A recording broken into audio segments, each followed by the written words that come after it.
Parents మెచ్చిన university Sankalchand Patel university Gujarat. Hello బాబాయ్, నేను అమ్మా శిరీష, ఎక్కడున్నావు? ఎలా ఉన్నావు అమ్మా? నేను బాగున్నాను బాబాయ్. నేను ఎలక్షన్లో పోటీ చేద్దాం అనుకుంటున్నాను. చాలా మంచి మాట చెప్పావమ్మా. But one condition. ఏంటమ్మా? అది నేను మిమ్మల్ని పర్సనల్గా కలిసి చెప్తాను. సరేరా, రేపు ఇంటికి రా, మాట్లాడుకుందాం. సరే బాబాయ్.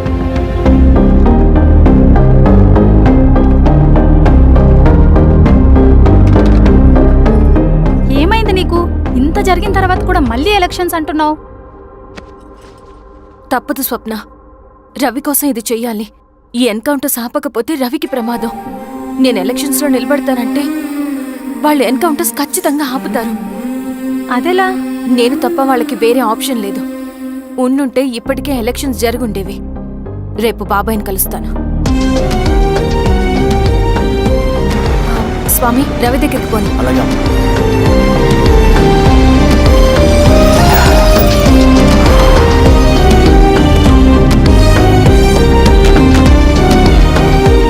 రవి, రవి, రవి. రవణ లేడు మేడం. రవి ఎక్కడా? రవణను కలవక చాలా రోజులైంది. రవి నువ్వు కలిస్తే ఇదివ్వు. సరే మేడం. వద్దమ్మా.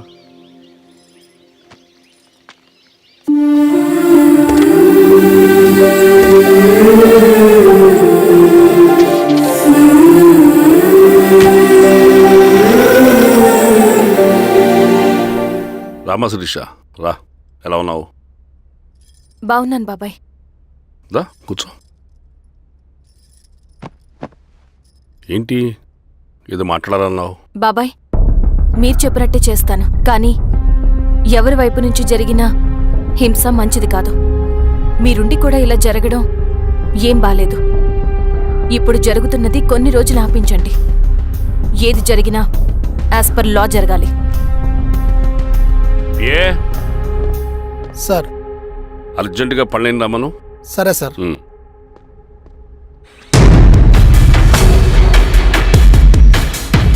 కారంతో కడుపు నింపుకోవాల్సిన పరిస్థితి వచ్చింది. మనం ప్రశాంతంగా నిద్రపోవాలంటే ఈ ఆపరేషన్ సక్సెస్ కావాలి కామ్రేడ్. అలాగే కామ్రేడ్.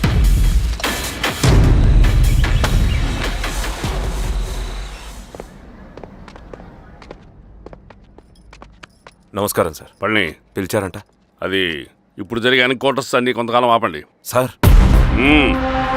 Okay sir. మా శిరీష, ఈయన పళ్ళని కొత్త ఎస్ఐ. నమస్తే మేడం. నమస్తే. పళ్ళని సార్. అమ్మాయి ఎలక్షన్ నిలబడుతుంది. టైట్ సెక్యూరిటీ ఇవ్వండి. జాగ్రత్త సార్. ఏం జరిగినా నీదే బాధ్యత. అలాగే సార్. టైం అవుతుంది. వెళ్దాం పద. మేడం, మీరు మన ఊరికి వస్తే నేను సెక్యూరిటీ ప్రొవైడ్ చేస్తాను. పళ్ళని సార్. ఎలక్షన్స్ అయ్యేంతవరకే. సరే. ఎస్పీ గారితో నేను మారుతా. అలాగే సార్. వస్తానమ్మా. సరే బాబు. జాగ్రత్త.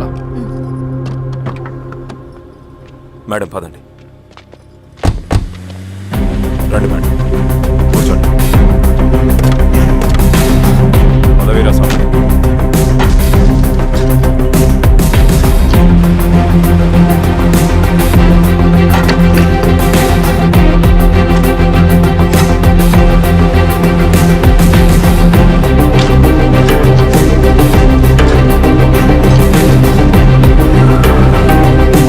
ఏమైందిరా? రోడ్డు పని జరుగుతుంది సార్. ఇడిపోని.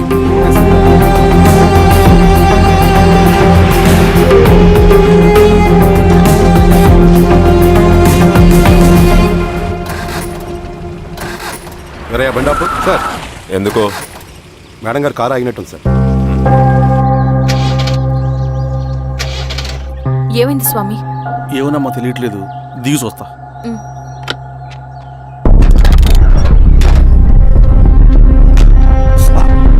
అమ్మా, ఫ్యాన్ బెల్ట్ దిగిపోయిందమ్మా.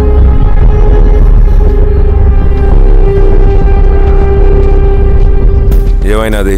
బెల్ట్ దిగిపోయింది సార్. శిరీష గారు, ఇప్పటికే లేట్ అయిపోయినది. మనం జీప్లో పోదాం రండి.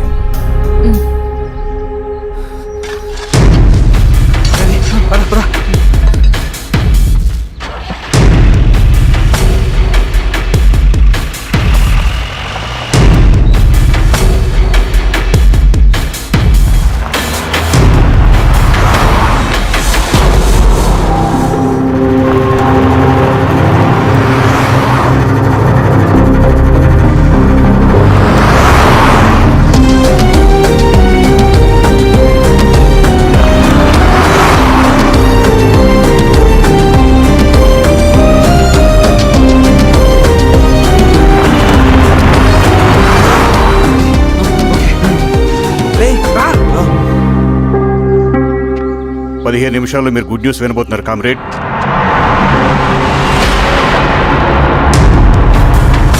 రవి వెళ్ళి చూడు.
కాలాలే కరిగే దూలాలే పెరిగే కాలాలే కరిగే దూరాలే పెరిగే ఏమంట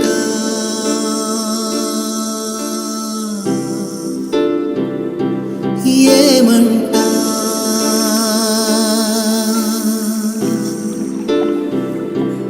ఏమంట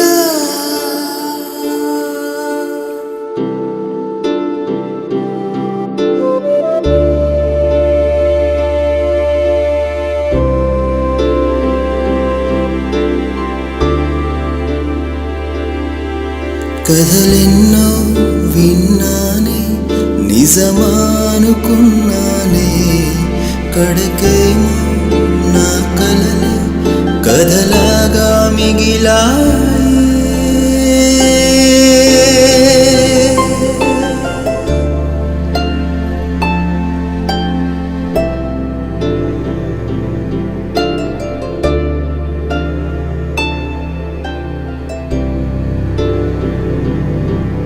దూరాలే పెరిగే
తీసుకో రవి. నాకొద్దు.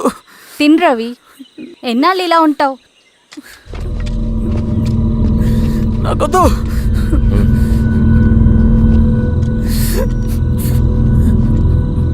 అక్కడ పెట్టేసి తిను.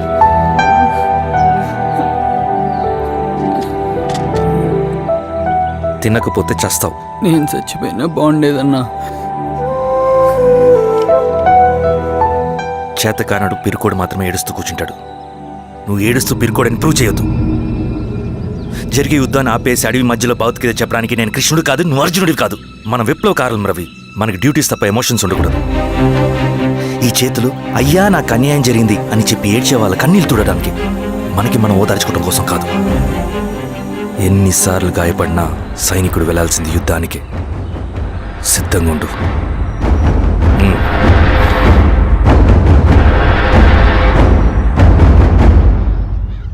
Sebastian, Greyhounds commander. DGP recommendation అంటే చాలా పవర్ఫుల్ అని మీ ఉద్దేశం, కానీ వాడు మీకంటే ప్రతిదానికి ఒక స్ట్రాటజీ ఉంటుంది.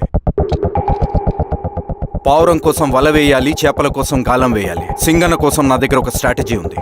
విని విని విసిగిపోయాను. రిజల్ట్స్ చూపించి మాట్లాడండి. సార్,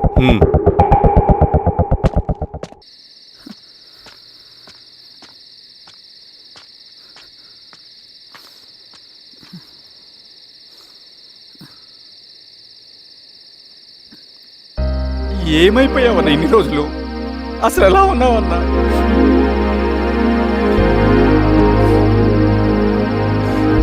కాఫీ ఇస్తావా? తెస్తాను, తెస్తాను.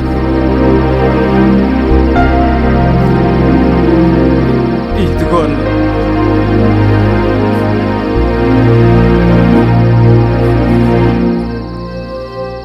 అన్నా, శిరీష గారు నీకేమని ఇచ్చారన్నా?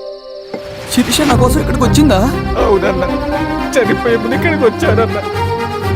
దేవత లాంటి మనిషి అనవసరంగా చంపేశారన్నా.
అన్న పేషెంట్ లేచాడు.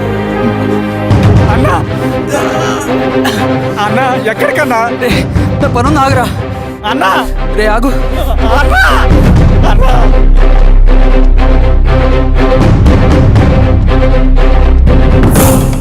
నక్సల్ నాయకుడు సింగన్న లొంగుబాటు ఎంతో కాలంగా శ్రీరామగిరి చుట్టుపక్కల పోలీసులని తీవ్ర ఆందోళనకు గురి చేసిన ప్రజా ప్రతిఘటన దళ నాయకుడు సింగన్న నేడు గ్రేహౌండ్ పోలీసుల సమక్షంలో జనజీవన స్రవంతిలో కలిసిపోయాడు. తన తదుపరి కార్యాచరణ త్వరలో వెల్లడిస్తానని సింగన్న చెప్పారు. సింగన్న సుదీర్ఘ పోరాటం నుంచి అకస్మాత్తుగా జనజీవన స్రవంతిలో కలవడానికి కారణం ఇంకా తెలియాల్సింది.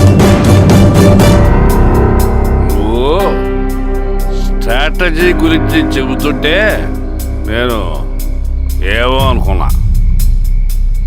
100 గొడ్లను తిన్న రాబందు గాలివానకే సచ్చిందంట. ఆ గాలివాన పేరేంటో తెలుసా? సబాషియన్, సూపర్ సబాషియన్. ఒక్క సుక్క మనోళ్ళ రక్తం చెందకుండా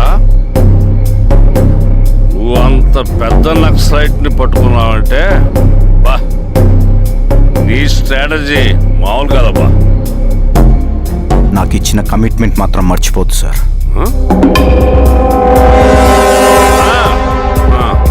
చేస్తా పో, తీసుకో, పోయేస్తా. సూపర్ అబ్బా, సూపర్.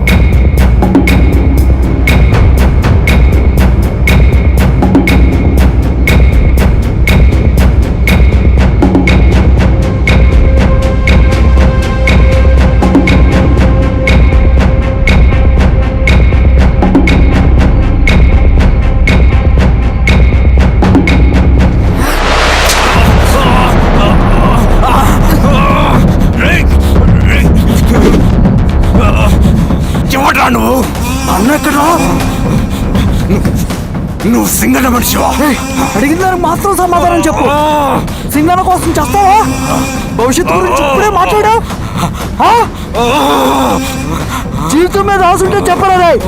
నాకు టైం లేదు. చెప్పను. నీ గొంతులో దిగిన మామూలు కత్తి కాదు, విషం పూసిన కత్తి. 2 నిమిషాల్లో నీ చావా పొద్దుకొని డిసైడ్ అయిపోతాయి. చెప్పు. చెప్తాను. శ్రీనివాస లాడ్జిలో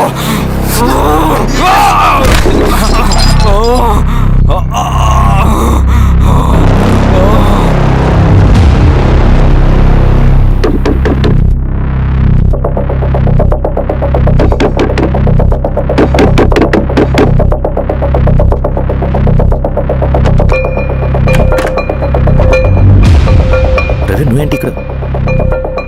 సర్లే, లోపల రా.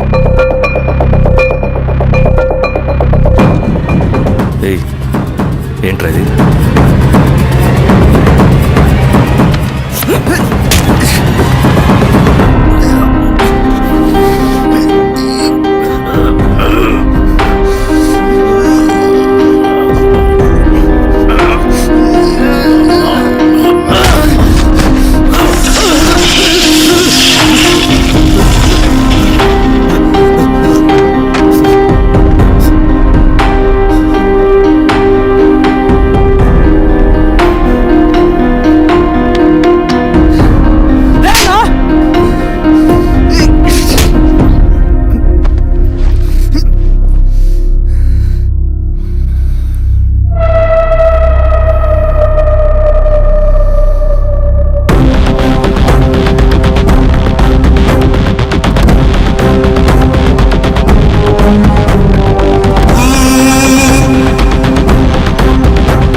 రవి, ఏమైందిరా? వచ్చి కట్లిప్పు. ఏమైందిరా నీకు? కట్లిప్పు.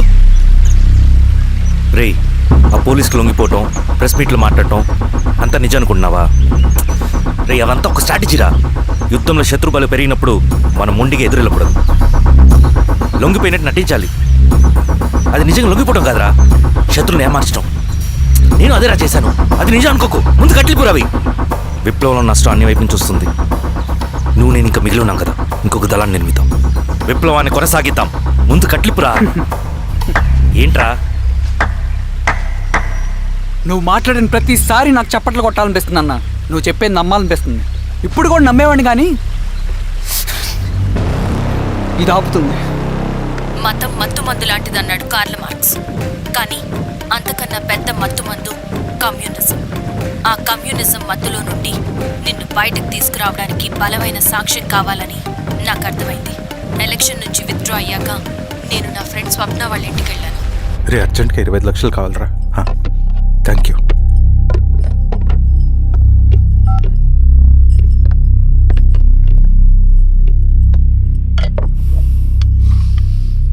చాలు.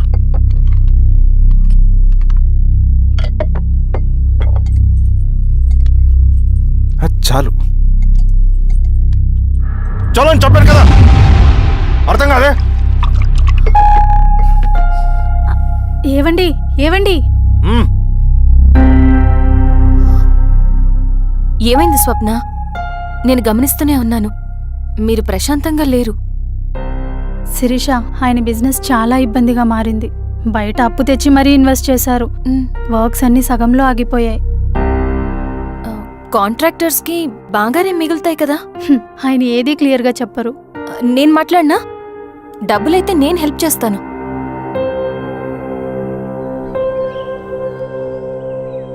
అన్నయ్య, చెప్పమ్మా. మీరు డబ్బు గురించి ఏదో ఇబ్బంది పడుతున్నారని అర్థమైంది. అవునమ్మా, ఈ ఏజెన్సీ కాంట్రాక్టర్ బతికే ఇంత ఏది సాఫీగా ఉండదు. అన్ని వైపుల నుంచి అడ్డంకులే. ప్రజల ప్రయోజనం కోసం బిల్డింగ్లు బ్రిడ్జ్లు కట్టాలి, అడ్డమైన వాళ్ళకి లంచం ఇచ్చుకోవాలి. ఇప్పుడు ఈ నక్సల్స్ ఒకళ్ళు తయారయ్యారు. నా బ్రతుక్కి పని పూర్తయ్యేదాకా ఫండ్స్ లిస్ట్ చేయరు, వీళ్ళేమో పంచైనివ్వరు. ఏం చేయాలో అర్థం కావట్లేదు. నక్సల్సా? నక్సల్స్కి ఏంటి సంబంధం? అదే కదా సమస్య. బయట ప్రజల కోసం మేము ఉన్నామంటారు, లోపల ఎక్స్ట్రాషన్కి అలవాటు పడ్డారు. ఎవరు కరెక్ట్గా లేరమ్మా. ఎక్కడి వాళ్ళన్నయ్యా? పినపాకం మండలం నక్సల్స్ 25 లక్షలు అడిగారు.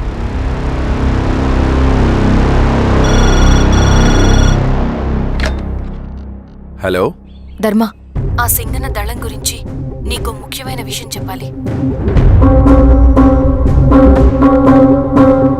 సరే, ఓకే, బాయ్. నీతో పర్సనల్గా మాట్లాడాలి.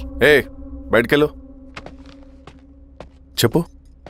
అన్నయ్య చనిపోయిన తర్వాత ఎలక్షన్స్ లో పోటీ చేసిన నన్ను సింగన్న దళం కిడ్నాప్ చేశారు. కానీ అక్కడ ఒక వ్యక్తిని చూశాను. ఆ వ్యక్తిని అన్నయ్య చనిపోయే ముందు తన దగ్గర డబ్బులు తీసుకోవడం గమనించాను. ఆ క్షణమే సింగన్న దళంపై నాకు అనుమానం వచ్చింది. I'll take care.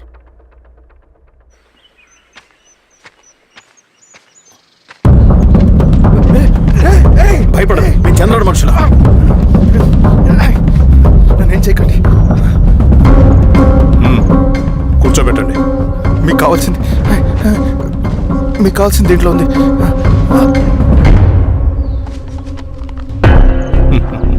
కాంట్రాక్టర్ డబ్బులు కదా, కొత్తగా ఉన్నాయి.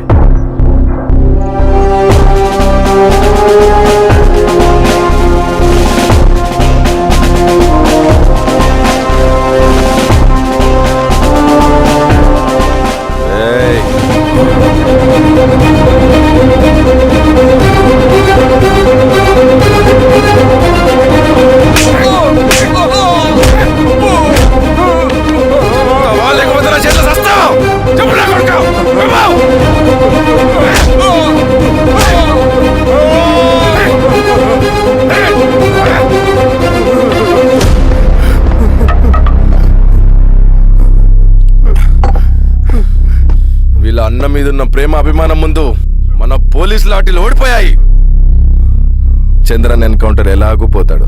కానీ విచిత్రం ఏంటంటే వాడి భార్య నర్సమ్మ, కూతురు మమత, కొడుకు నరేష్ మరో ఎన్కౌంటర్లో పోవడం చాలా బ్యాడ్ న్యూస్.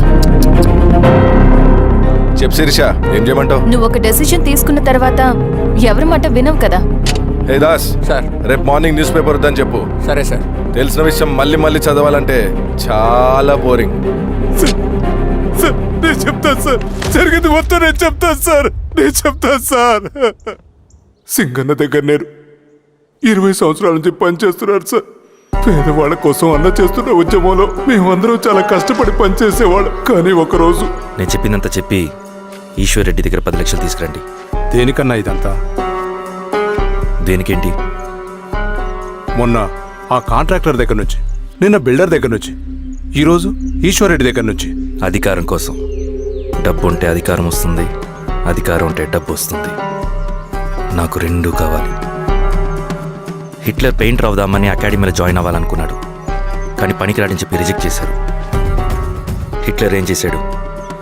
నాజీ పార్టీ పెట్టి జూస్కి అగేన్స్ట్గా అందరినీ కూడగట్టి ప్రపంచాన్ని ఉనికిచ్చాడు. మొహమ్మద్ అలీ జిన్నా నేషనల్ కాంగ్రెస్ పార్టీలో ఎదగాలనుకున్నాడు, ఎప్పుడూ పట్టించుకోలేదు. ముస్లిం లీగ్ పార్టీ పెట్టి ఇండియాని రెండుగా చీల్చేశాడు. పాకిస్తాన్కి ప్రధానమంత్రి అయ్యాడు. ప్రపంచంలో ఎక్కడైనా సరే 2 కులాలు, 2 మతాలు, 2 ప్రాంతాల మధ్య చిచ్చు పెడితే చాలు, అధికారం వెతుకుంటూ మన కాళ్ళ దగ్గరకు వస్తుంది. జమ్మూ అండ్ కాశ్మీర్ నుంచి మహారాష్ట్ర, గుజరాత్ ఎక్కడైనా సరే, ఎవరైనా సరే ఇదే గేమ్. నేను అంతే. ఒక మామూలు కార్యకర్తగా దళంలో చేరాను నేను. కానీ ఈరోజు న్యూస్ పేపర్లు అయినా సరే, జనాల్లో అయినా సరే, ఎక్కడైనా సరే ఒకే పేరు, Singanna, Singanna, Singanna. And I love that.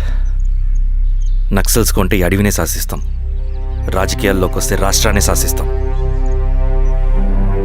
చంద్ర, మన చదువులకి, మన తెలివితేటలకి ఈ అడవిలోనే మగ్గిపోవాలా? నువ్వే ఆలోచించుకో. ఆ మాటలు విన్న నేను ఆలోచనలో పడ్డాను. తన స్వార్థం కోసం ఉద్యమంను పెడదారి పట్టిస్తున్నాడని అప్పుడే అర్థమైంది. కానీ నాకు వేరే దారి లేదు. సింగన్న ఆదేశం ప్రకారం మేము వెంటనే వెళ్ళి ఈశ్వర్ రెడ్డిని కలిశాం. సింగన్న పార్టీ ఫండ్ కోసం 10 లక్షలు ఇమ్మన్నారు. ఆ డబ్బులు ఇస్తే రైతు కూలీ సమస్య ఉండదని చెప్పమన్నారు. అంత డబ్బా నేనెందుకు ఇవ్వాలి? నువ్వు గెలుస్తావనే భ్రమలో ఉన్నావు. ప్రజలంతా అమాయకులు కాదు రెడ్డి. ఈ ఊళ్ళో ఏం జరుగుతుందో నువ్వు మాకు చెప్పక్కర్లేదు. మీకు పార్టీ ఫండ్ ఇస్తే మాత్రం నేను గెలుస్తానని గ్యారంటీ ఏంటి? తప్పకుండా గెలుస్తావు. ఆలోచించుకో, తెలివైన వాడివి.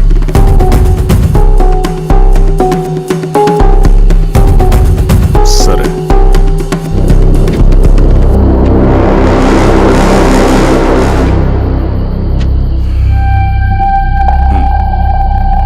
కానీ నాదో కండిషన్.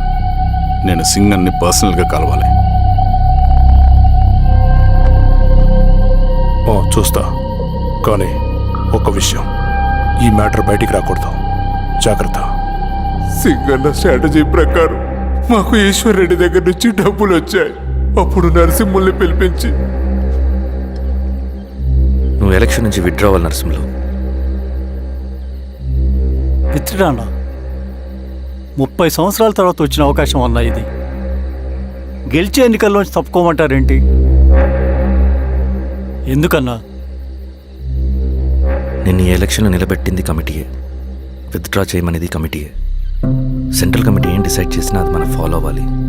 మనకి వేరే ఆప్షన్ లేదు.